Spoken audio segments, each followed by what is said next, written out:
Bubba Wallace is getting destroyed online right now. Every NASCAR fan is pointing at him for Sunday's 26-car pileup at Talladega. But they are blaming the wrong person. The real cause has been sitting in front of this sport for years.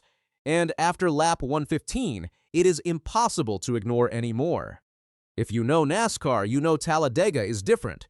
Cars hitting 180 miles per hour, inches apart, drafting in tight packs. One small mistake and it is all over. And that is exactly what happened. Bubba Wallace was out front, leading the race. That is not something you see from Bubba every Sunday. But there he was. And then, without warning, everything went sideways. Literally, one hit, one spin, and then the dominoes started falling. Cars going left, cars going right, drivers with nowhere to go. The whole front of the field just done. NASCAR officially counted 26 cars involved in that wreck. Now, keep that number in your head, because we are going to come back to it. And when you find out where it ranks in NASCAR history, it is going to surprise you. .26 cars is not just a big number. It is a historically big number. 2 years ago, there was a 28-car pileup at this same track. At the time, people called it the largest Cup Series crash ever recorded. That was the benchmark. Sunday's crash did not beat it, but 26 cars is close enough that people are talking. Now here is the record that still stands. The 2002 Busch Series race. Also at Talladega. 31 cars total. That one still holds the all-time mark for most cars involved in a single NASCAR crash. So where does Sunday rank? Right in the middle of the two biggest wrecks ever at this track, in a sport with 70 years of history. On a track that has seen everything, and Bubba Wallace's name is attached to it. Twitter exploded. NASCAR fans went to war online. The word everyone kept using? Parking lot. Because that is what the track looked like after lap 115. A parking lot. But wait, before you write Bubba off completely, you need to hear what actually happened. Because the real story is not what most people think. Here is the question the whole sport was asking Sunday night. How do you wreck from the lead? With 80 laps still left to go? At first look, it does not look good for Bubba. He is in front, nobody is pushing him, and then suddenly his car is in the wall, so people jumped on him, hard. Social media was a bloodbath by Sunday night. Fans, drivers, analysts. Everyone had an opinion, but here is what they are missing. Two-time Cup Series champion Joey Logano watched the same crash. Logano knows how to win a restrictor plate race. He has done it. And after the wreck, Logano did not blame Bubba Wallace at all. He blamed the car. Logano's exact words: round bumpers and unstable cars. That is his summary of what NASCAR's next-gen car is doing to races at places like Daytona and Talladega. Think about what that means. The car that NASCAR spent millions building and put on the track in 2022 is so unstable at superspeedways that a light hit can send a driver into the wall with no way to recover.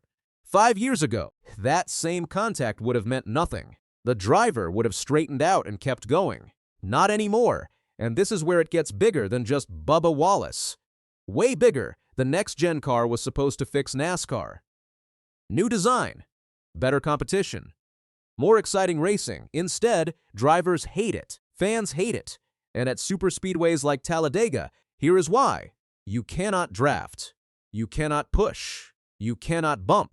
The cars are so sensitive at high speed that the second drivers start actually racing each other, they start wreck-seeing each other. So what happens? They run single file for half the race. Nobody makes a move, because everyone knows what happens when someone does. We saw it on lap 115.26 cars. And here is the kicker. Nobody at NASCAR is talking about scrapping the next-gen car. Too much money invested. Too many contracts signed. So the sport just keeps running it. Keeps modding it. And fans keep watching crashes instead of racing. But while that story was playing out on the track, something just as big was happening off of it. The day before the race, Saturday, NASCAR made a major announcement. Jim France was stepping down as CEO.